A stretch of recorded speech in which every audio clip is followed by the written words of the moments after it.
ভাত খেতে গেলে তোফাজ্জলের কথা মনে পড়ে, যে একজন মানসিক ভারসাম্যহীন মানুষ ছিল।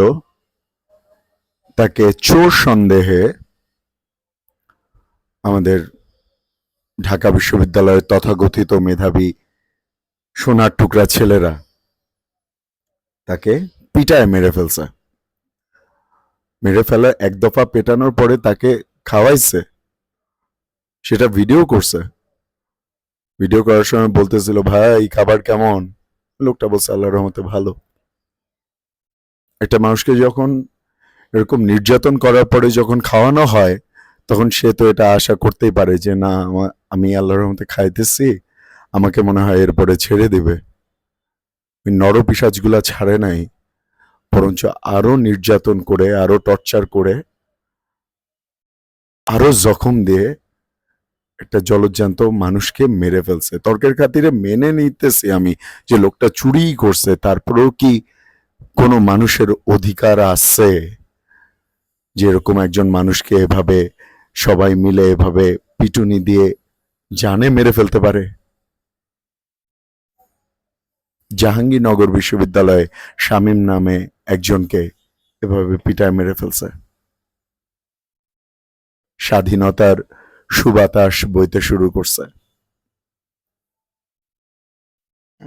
আর গতকালকের ঘটনা হচ্ছে এটা, জুম্মার নামাজের,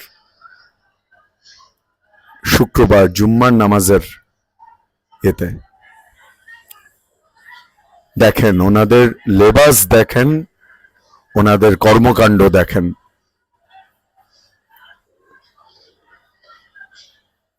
ধিক্কার কোন ভাষায় জানাবো, ঘৃণা কোন ভাষায় জানাবো, সে ভাষা আমার কাছে নাই।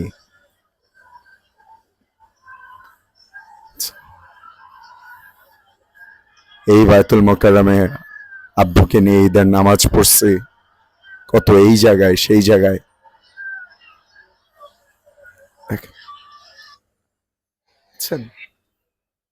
তো আমি যে ধর্ম ব্যবসায়ীদের বিরুদ্ধে কথা বলি, আমি যে লেবাসধারী ভণ্ডদের বিরুদ্ধে কথা বলি, কেন বলি এখন তো বুঝতে পারছেন।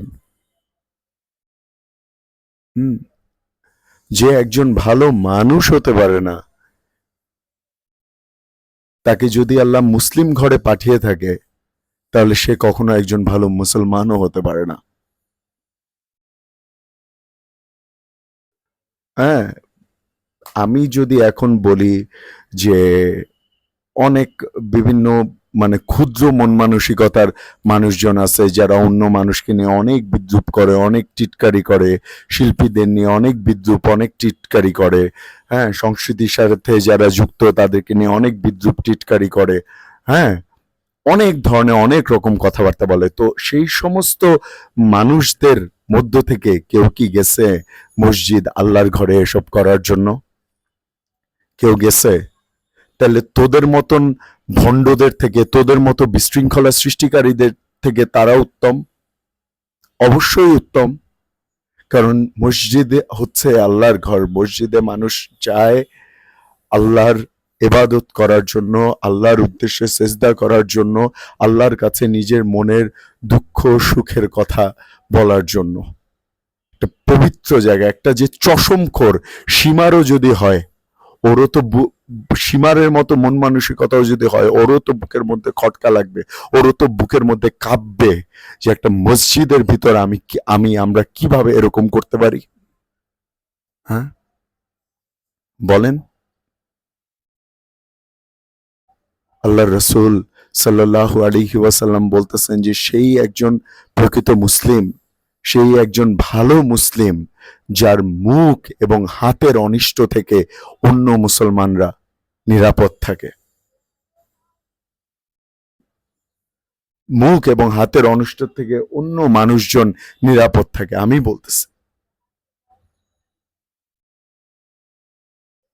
হ্যাঁ, তো সেই জায়গায় কি হচ্ছে? কি হচ্ছে?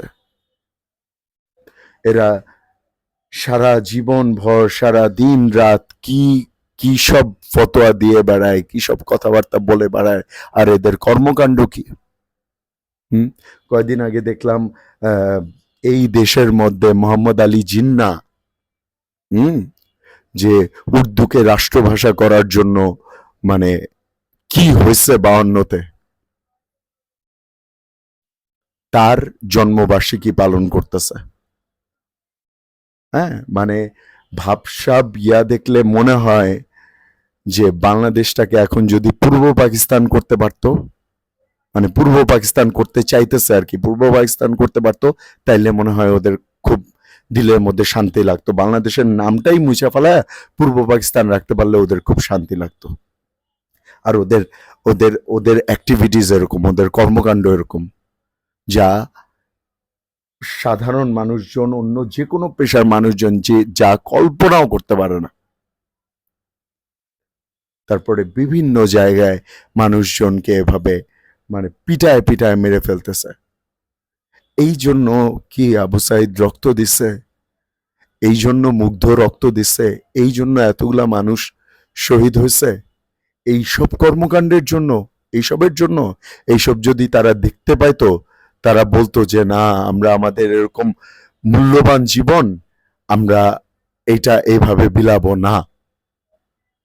এইসব যদি তারা আগে দেখতে পাইতো, এটার জন্য তো হয় নাই। আর বাংলাদেশ একবারই স্বাধীন হয়েছে, সেটাও 1971 সালে পাকিস্তানিদের বিরুদ্ধে যুদ্ধ করে।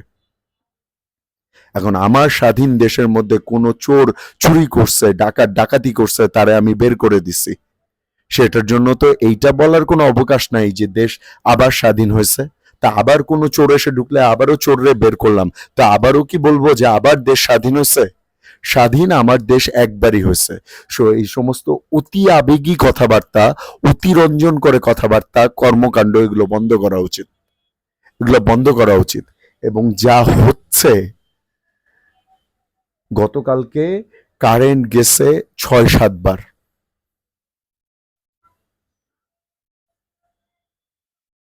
মানে বিদ্যুৎ বিভাগের কি অবস্থা, বিদ্যুৎ মানে যাদের একটু জেনারেটর আছে বা আইপিএস আছে, তারা কোনো রকমে এই এই গরমের মধ্যে কারেন্ট এক একবার যাচ্ছে, 2 ঘন্টা 3 ঘন্টা 4 ঘন্টা নাই, আবার কিছুক্ষণের মধ্যে আছে, আবার যাচ্ছে।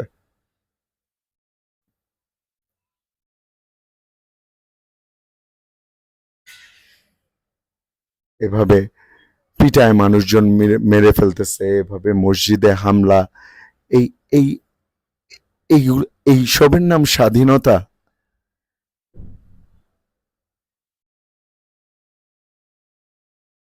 একটু ভেবে দেখবেন আমার কথাগুলা। হ্যাঁ, একটু ভেবে দেখবেন।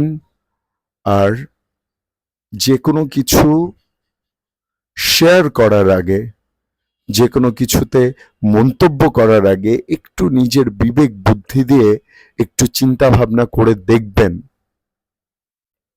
যে কি ঘটতেছে।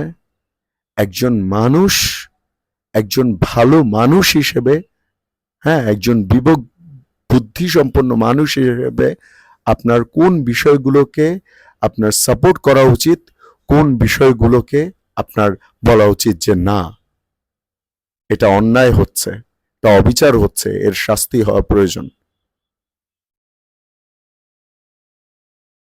আমরা এরকম বাংলাদেশ চাই না। আমরা একটা সুখী সমৃদ্ধ, হ্যাঁ, যেখানে সকল ধর্মের মানুষজন মিলেমিশে একসাথে শান্তিপূর্ণভাবে বসবাস করতে পারবে, এরকম একটা শান্তিপূর্ণ বাংলাদেশ আমরা চাই। ভণ্ডদের ভণ্ডামি বন্ধ হোক। দেশে যারা অরাজকতা সৃষ্টি করতে চায়, বিশৃঙ্খলা সৃষ্টি করতে চায়, দেশকে যারা অন্য দেশের প্রতিচ্ছবিতে রূপান্তরিত করতে চায়, এই সব ষড়যন্ত্রকারীদের ষড়যন্ত্র বন্ধ হোক। আল্লাহ পাক যেন আমার বাংলাদেশকে হেফাজত করেন। সবাই দোয়া করবেন আমার জন্য, চ্যানেলটা সাবস্ক্রাইব করবেন। আসসালামু আলাইকুম।